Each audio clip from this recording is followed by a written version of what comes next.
വഞ്ചി സ്ക്വയറിൽ നമ്മൾ ആരംഭിച്ച സമരത്തിൻ്റെ വാർഷിക ദിനത്തിൽ നമ്മുടെ ഇന്നത്തെ യോഗത്തിൻ്റെ അധ്യക്ഷനായിട്ടുള്ള ഏറ്റവും പ്രിയപ്പെട്ട സെബാസ്റ്റ്യൻ ചേട്ടൻ, കത്തോലിക്ക, SNDP, ധീവര, കൊടുമ്പി, വേട്ടുവ സമുദായങ്ങളിലെ വിശിഷ്ട വ്യക്തിത്വങ്ങളുടെ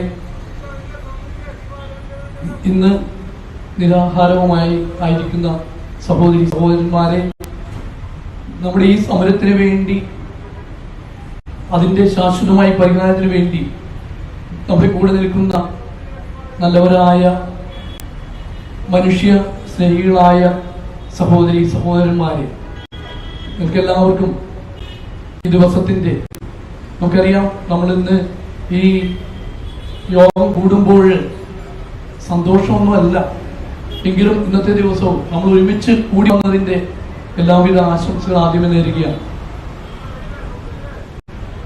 നമുക്കെല്ലാവർക്കും ഇതിന്റെ എന്താണ് പരിഹാരമെന്ന് നമ്മുടെ എല്ലാവരുടെയും ഉള്ളിന്റെ ഉള്ളിൽ ആഗ്രഹങ്ങളുണ്ട്, ചിന്തകളുണ്ട്. അതോടൊപ്പം തന്നെ നിരവധി അസ്വസ്ഥതകൾ നമുക്കുണ്ട്. എന്തുകൊണ്ട് ഇന്ന് ഈ വഞ്ചി സ്ക്വയറിൽ ആരംഭിച്ചതിന്റെ വർഷവും അതുപോലെ മുനമ്പം തീരദേശത്ത് നമ്മൾ നടത്തുന്ന ആ സമരത്തിന്റെ 350-ാം ദിനത്തിലും നമുക്കിപ്പോഴും പ്രതീക്ഷയും പ്രത്യാശയും മിഴി തുറന്നിട്ടില്ല എന്നുള്ളത് നമുക്ക് ഓർക്കേണ്ടതുണ്ട്. നമ്മുടെ അധ്യക്ഷൻ വളരെ വൈകാരികമായി സംസാരിച്ചപ്പോൾ 1971 വരെ ഹൈക്കോടതി പറഞ്ഞതും അതുപോലെ ഫറൂഖ് കോളേജിന്റെ കയ്യിലുണ്ടായ കാര്യവും അതിനുശേഷം നമ്മുടെ കയ്യിൽ അവിടെയുള്ള 610 കുടുംബങ്ങളുടെ പേരിൽ ഉണ്ടായിരുന്ന ആ ഭൂപ്രദേശം അല്ലെങ്കിൽ സ്ഥലം അത് മറ്റുള്ളവർ കൈയെടുക്കാനുണ്ടാക്കിയതിന്റെ കാരണം എന്താണെന്നും നമുക്കെല്ലാവർക്കും വ്യക്തമായി കഴിഞ്ഞു. 2008 നിസാർ കമ്മീഷൻ വന്നതും അതിനുശേഷം 11 വർഷങ്ങൾക്ക് ശേഷം 2019 വഖഫ് ബോർഡിന്റെ ആസ്തിക പട്ടികയിൽ നമ്മുടെ എല്ലാവരുടെയും പേര് വരികയും ചെയ്തത് അത് ഒരു മറ്റു രീതിയിലുള്ള, അല്ലെങ്കിൽ വഖഫ് ബോർഡിന്റെ തന്നെ അതിന്റെ നിയമങ്ങൾ പോലും കാറ്റിൽ പറത്തിക്കൊണ്ട് നിഗൂഢമായാണ് ഈ പാവപ്പെട്ട മക്കളെ ആസ്തി പട്ടികയിൽ വരുത്തിവെച്ചത്. അപ്പൊ അന്ന് ഈ പ്രശ്നം മനസ്സിലാക്കി കഴിഞ്ഞ് അന്നുണ്ടായിരുന്നവര്, അല്ലെങ്കിൽ അന്നത്തെ ഈ ബോർഡടക്കമുള്ള അല്ലെങ്കിൽ ഗവൺമെന്റ് അതിനുള്ള പരിഹാരമൊന്നും നിർദ്ദേശിക്കാതെ അതിങ്ങനെ വലിച്ചു നീട്ടുകയുണ്ടായത്. 2022 ജനുവരി 13-ാം തീയതിയാണ് 610 കുടുംബങ്ങൾ, അല്ലെങ്കിൽ നമ്മുടെ കുടുംബങ്ങൾക്ക് ഇത് നമുക്കിനി റവന്യൂ അവകാശം പോലും ഇല്ല, അല്ലെങ്കിൽ റവന്യൂ ടാക്സ് അടച്ചതുകൊണ്ട് നമ്മുടെ സ്വന്തം ഭൂമി എന്നുള്ളത് മാറിയിരിക്കുന്നു എന്നുള്ള വസ്തുത തിരിച്ചറിഞ്ഞത്. ഇവിടെ ക്രിമിനൽ സ്റ്റൈലിലാണ് ഈ മക്കളെ എല്ലാം തന്നെ അവരുടെ അവകാശത്തിൽ നിന്ന് മാറ്റി മറിച്ച സംഭവ വികാസം ഉണ്ടായത്. 2023 നവംബർ ഡിസംബർ മാസങ്ങളിലായിട്ട് മുഖ്യമന്ത്രി നടത്തിയ ആ സംഭാഷണങ്ങളിലൊക്കെ നമ്മുടെ ആവശ്യങ്ങൾ നിരന്തരമായിട്ട് പറഞ്ഞു. അതിനുശേഷമാണ് 2024 സമരവുമായിട്ട് നമ്മൾ മുന്നോട്ട് പോയത്. സമരമായിട്ട് മുന്നോട്ട് പോകുന്ന സമയത്തും മുഖ്യമന്ത്രിയും അതുപോലെ തന്നെ വേണ്ടപ്പെട്ട വ്യക്തികളുമായി സംസാരിക്കുമ്പോൾ അവർ അവസാനം 3 മാസത്തിനുള്ളിൽ ഇത് പരിഹാരം ചെയ്തു തരും എന്ന് പറഞ്ഞിട്ടും ഇത്രയും നാളായിട്ടും, അല്ലെങ്കിൽ 350 അല്ലെങ്കിൽ 1 വർഷമായിട്ടും ഈ മക്കളുടെ കണ്ണീര് തുടച്ചു നിൽക്കുവാനായിട്ട് ആരും വരുന്നില്ല, ആരും കടന്നു വരുന്നില്ല എന്ന് ഓർക്കുന്നത് വളരെ സങ്കടകരമാണ്. അവകാശങ്ങള് പിടിച്ചെടുക്കുവാൻ വേണ്ടി പിച്ചപാത്രവുമായിട്ട് പിന്നാലെ നടക്കാൻ വിളിക്കപ്പെട്ടവരല്ല ഭാരതത്തിലെ ഒരു മകനും മകളും.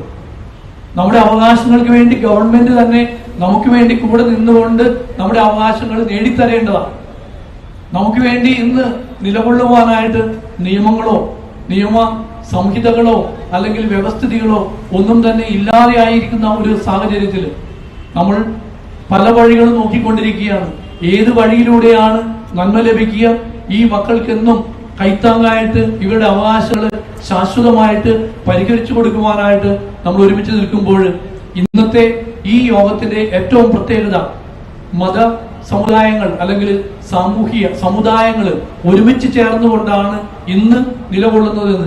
ഇത് ഒരു സമുദായത്തിന് മാത്രമല്ല, എല്ലാ സമുദായത്തിന്റെയും പ്രശ്നമാണെന്ന്, ഇത് മനുഷ്യ സ്നേഹത്തിന്റെ പ്രശ്നമാണെന്ന് മനസ്സിലാക്കിക്കൊണ്ട് ഒറ്റക്കെട്ടായിട്ട് മുന്നോട്ട് നീങ്ങുന്നു എന്നത് വളരെ സന്തോഷകരമാണ്. അപ്പോൾ ഇന്ന് നമ്മൾ ഒരുമിച്ച് കൂടുമ്പോൾ നമ്മൾ എന്നും ഒരുമിച്ച് കൊണ്ട് തന്നെ നമ്മുടെ ഒരു കാര്യത്തിന് വേണ്ടി നമ്മൾ നിലകൊള്ളണം. ഇവരുടെ 610 കുടുംബങ്ങളുടെ റവന്യൂ അവകാശം പുനഃസ്ഥാപിക്കുന്നത് വരെ നമ്മൾ നിലയ്ക്കില്ല. കടലെന്നും ഇങ്ങനെ ഇരമ്പിക്കൊണ്ടിരിക്കുന്നത് പോലെ, കടലെന്നും ഒഴുകുന്നത് പോലെ നമ്മൾ ഒറ്റക്കെട്ടായി ഒഴുകുമെന്ന്, അതിന് ഒട്ടപ്പുറം രൂപതയും വരാപ്പുഴ അതിരൂപതയിൽ ചേർന്ന് നിൽക്കുന്ന എല്ലാവരും, അതുപോലെ തന്നെ നിരവധി സമുദായ സംഘടനകളും ഒന്നിച്ചു തന്നെയാണ് യാത്ര എന്നുള്ളത് വളരെ അഭിമാനത്തോടെ ചാരിതാർത്ഥ്യത്തോടെ ഞാൻ ഓർക്കുകയാണ്.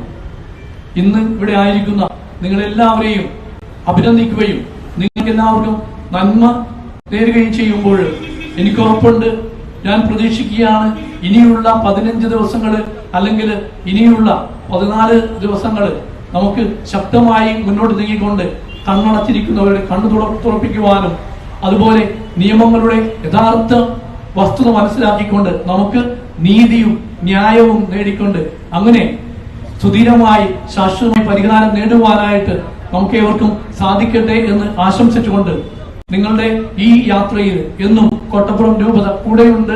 നിങ്ങളുടെ കൂടെ നിന്നുകൊണ്ട് തന്നെ നമ്മളുടെ എല്ലാവരുടെയും ഓരോ മനുഷ്യരുടെയും അവരുടെ നീതിക്ക് വേണ്ടിയുള്ള യാത്രയിൽ, അവരുടെ സത്യത്തിന് വേണ്ടിയുള്ള യാത്രയിൽ, ധർമ്മത്തിന് വേണ്ടിയുള്ള യാത്രയിൽ എല്ലാം നീതിവൽക്കരിക്കപ്പെടുന്നവരെ സത്യത്തിന് സാക്ഷികളായി തീരുവാനായിട്ട് നമുക്ക് ഏവർക്കും സാധിക്കട്ടെ എന്ന് ആശംസിച്ചുകൊണ്ട് പ്രാർത്ഥിച്ചുകൊണ്ട് ഒരിക്കൽ കൂടി നിങ്ങൾക്ക് എല്ലാവർക്കും നിങ്ങളുടെ കൂടെ ഉണ്ട് എന്നുള്ള ഓർമ്മപ്പെടുത്തിക്കൊണ്ട് അഭിവാദ്യങ്ങൾ അർപ്പിച്ചുകൊണ്ട് ഞാൻ എന്റെ വാക്കുകൾ ഉപസംഹരിക്കുന്നു. നന്ദി, നമസ്കാരം.